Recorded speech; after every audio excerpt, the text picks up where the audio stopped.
I like to say that now is the time, for no logical reason, that we will summon the figurative camel of great wisdom to pass through the mixed metaphorical needle of cheap entertainment. Ladies and gentlemen, please join me in welcoming notorious smart guy, Dr. Hal.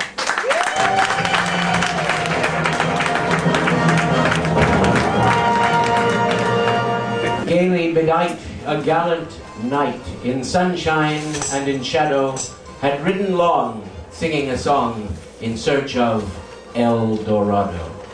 But he grew old, this knight so bold, and o'er his heart a shadow fell as he found no spot of ground that looked like El Dorado. And as his strength failed him at length, he met a pilgrim shadow. "Shadow," said he, "where can it be, this land of El Dorado?" "Over the mountains of the moon, down the valley of the shadow, ride, boldly ride," the shade replied, "if you would seek El Dorado."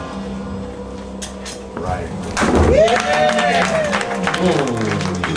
The Ask Dr. Hal show, whichever point, whichever version this is, how confusing it has been to wander like a pathetic orphan from one venue to another, away from our home at the Chez Poulet Gallery Cabaret. A question that our host, Jim Fourteennotass, likes will be rewarded with a shot of the miracle liquid Fernet Branca.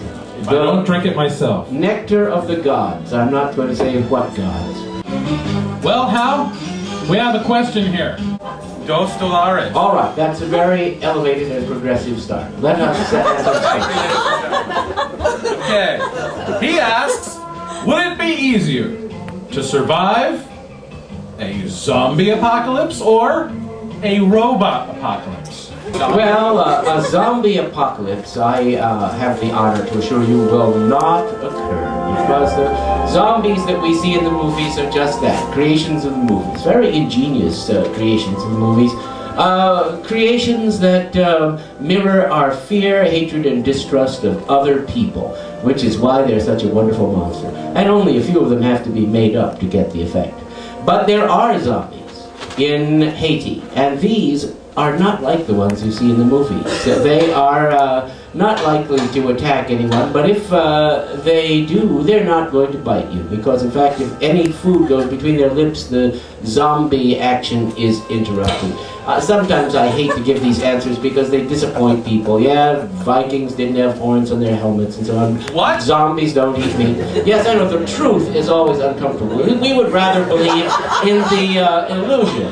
Anyway, the robots, on the other hand, are not a speculative matter. The robot invasion is on the way. We will have to deal with them sooner or later, and sooner than later, because the Honda company not only makes cars, it's the foremost manufacturer today of humanoid robots.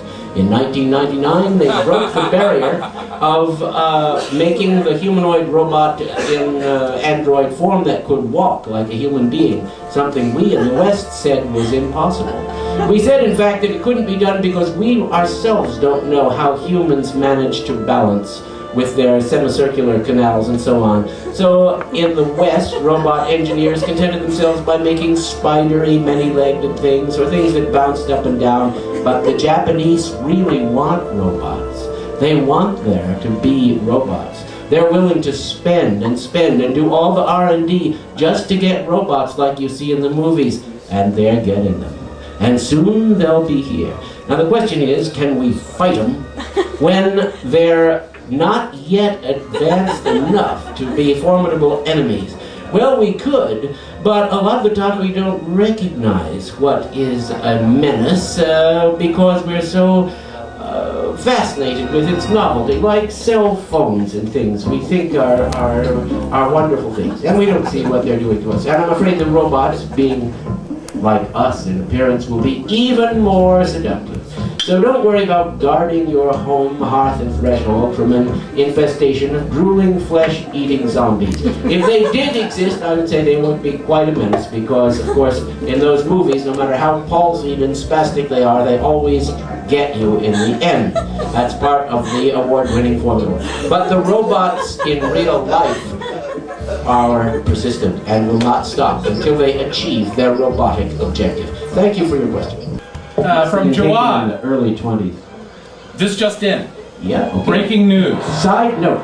Yeah, more important than what's-her-face leaving American Idol. Which U.S. president was not a robot zombie? Yeah. Well, everyone thinks Nixon was because they saw that robot in Disneyland. Wait a minute, that was Lincoln. But in any case, Nixon was all too human and too many catastrophic built-in failures to be an early model robot. But all the presidents in the Hall of Presidents are automata. But perhaps you don't mean that. Perhaps you mean that in another sense, assuming the mantle of the chief executive itself confers robot dom on one, makes one into a mechanical servant whose responses are all tropisms dictated by political necessity. The office is hard on the man. If you've ever seen all those pictures of U.S. presidents standing together, you'll notice that the ones who are the farthest from the presidency look the best, and the ones who are the nearest to it have more clenched fists and so on. They age visibly in office. And that's why when they finally do cut out all the folderol and replace them with android robots, we will have a clarification of the political system we have now, where the president, a familiar figurehead, is also low maintenance and easy to get parts for. All right. That was worth $1. Alrighty, if you say so. What will be the next big thing in fashion? And that was by apparently someone named Sweet Cheeks. Oh, Sweet Cheeks, I suppose this was not your given name, but maybe it was, because people have terrible names these days. I think it says Esquire. Oh, Esquire, well that's even worse, but that means you are landed, and you own land, and yet you are named Sweet Cheeks. Well, maybe that's why you own the land. I won't inquire. I've sort of forgotten what the question is, actually.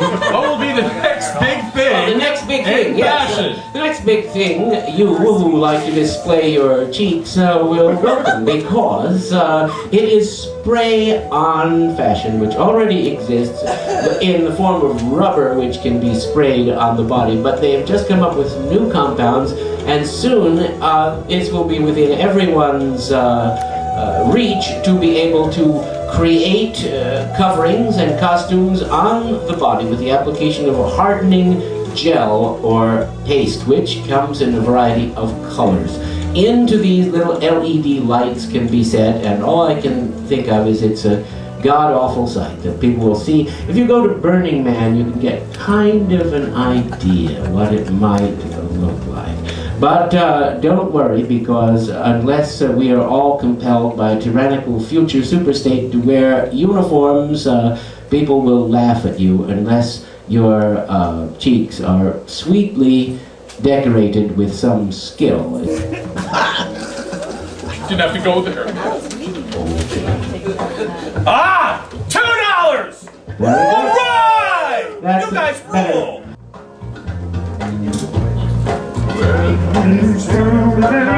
Sorry.